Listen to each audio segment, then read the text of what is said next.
Olá, alunos! Vamos tratar um pouquinho hoje sobre o conjunto dos números naturais.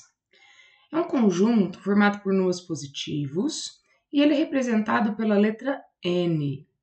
Então, conjunto N, ele é composto pelos números 0, 1, 2, 3, 4, 5, 6, 7, 8, 9, 10, 11 e ele vai até o infinito, 1.000.000, 2.000.000, tá? Todos os números positivos. Os números naturais são utilizados para indicar uma contagem. Preciso contar um grupo de pessoas. Quantas pessoas tem naquele grupo? Uma ordem. Quem ficou em primeiro, quem ficou em segundo, quem ficou em terceiro lugar em uma competição. Um código, por exemplo, o número do nosso CPF, o número do nosso RG, um número de telefone.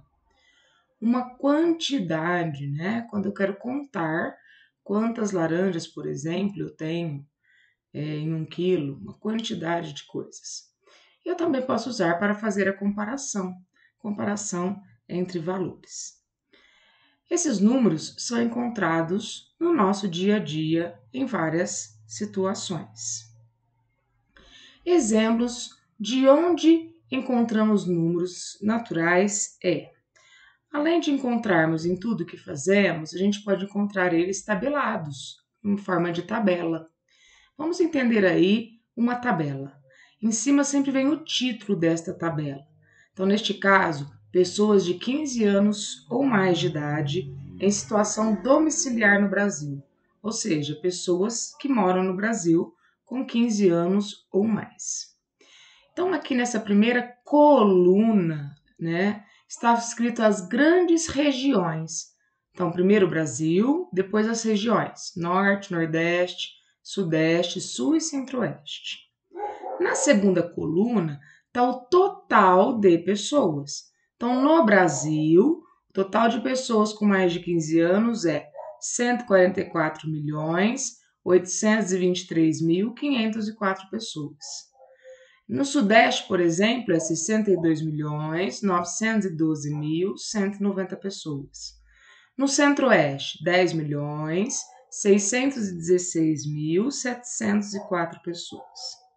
Mas essa tabela também, elas foram divididas em duas novas categorias.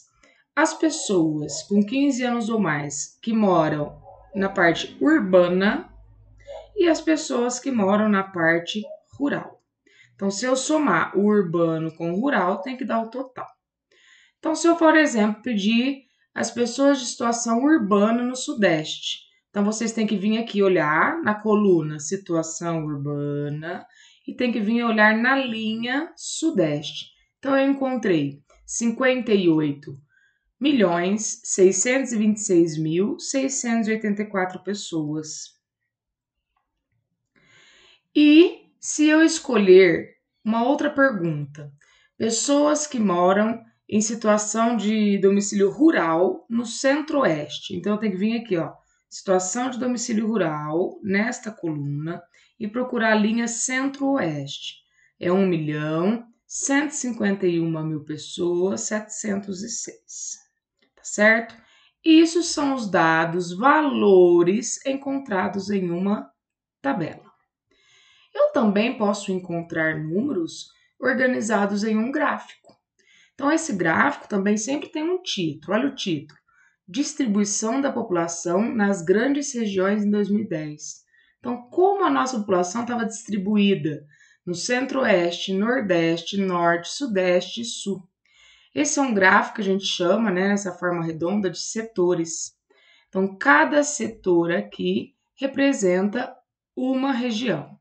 Então, a verdinha clarinha representa o Centro-Oeste. Então, se eu vier aqui no mapa, ó, o verdinho clarinho são 14.058.094 pessoas. Isso aqui são pessoas que residiam no Centro-Oeste. Se eu quiser saber se a verde escura é maior, que é 80.364.410 pessoas, eu venho aqui na legenda e procuro. O verde escuro é a região Sudeste, tá certo? Então, também podemos organizar valores em forma de gráfico. Um lugar aí que a gente encontra nossos números em CEP residenciais. Vamos entender um pouquinho mais sobre o que é um CEP residencial.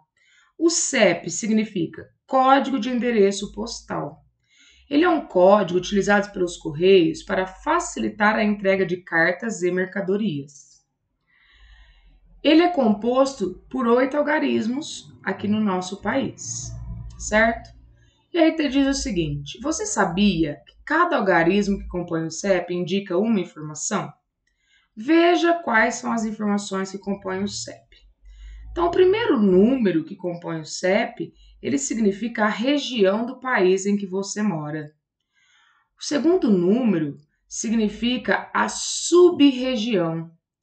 O terceiro número, esse número 1, significa o setor da onde você mora na sua cidade. O próximo número significa o subsetor. Em seguida, divisor de subsetor. E aí, depois dos dígitos, os 3 últimos números é a identificação de distribuição, o sufixo. É a identificação que vai usar para distribuir aqui dentro da nossa cidade.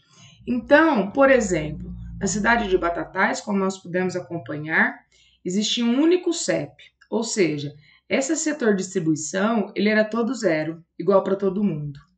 Agora foi dividido em ruas, então para cada rua tem um final de número. Então cada um poderia procurar, né, e gravar aí o seu CEP atual. E vamos ver aí no Brasil as regiões, que números que elas são. Por exemplo, se eu quiser mandar uma carta para essa região verde, né, que compõe Sergipe, Piauí, Maranhão, Pará, Amazonas e assim por diante, eu vou ter que começar o meu CEP com 6. Se eu quiser mandar aqui na região 4, na Bahia, eu tenho que mandar com começo 4. Se eu quiser mandar em Pernambuco, eu tenho que mandar com começo 5. E assim por diante.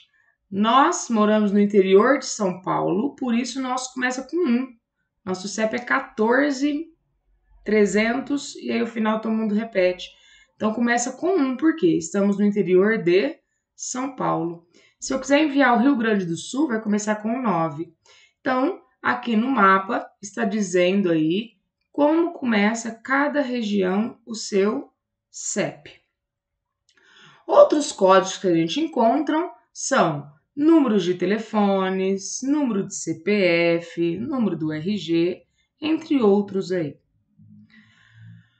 Agora nós vamos tratar um pouquinho da escrita desses números. Eles podem ser escritos em formas ordinais ou cardinais.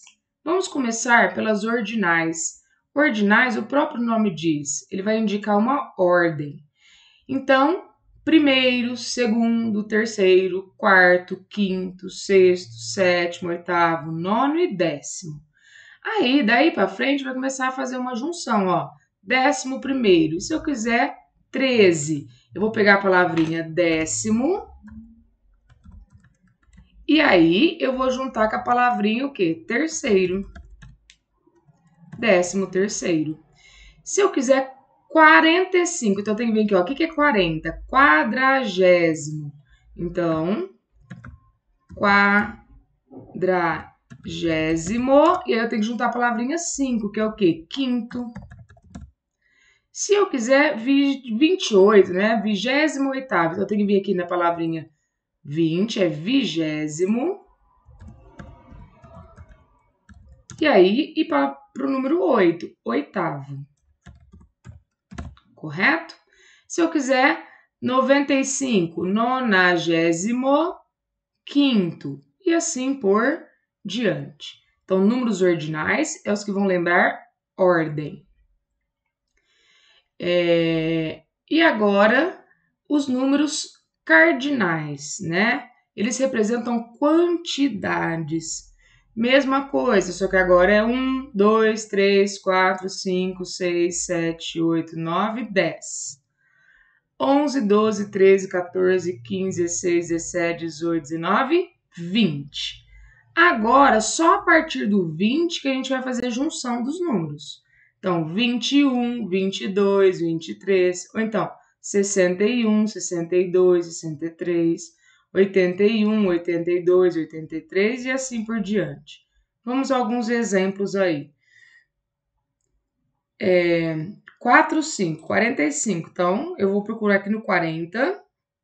Então, escreve 40. E aí, vou pôr E5. 72, vem aqui, ó. 70 E2. 83, eu venho aqui, ó. 80 E3. Tá certo?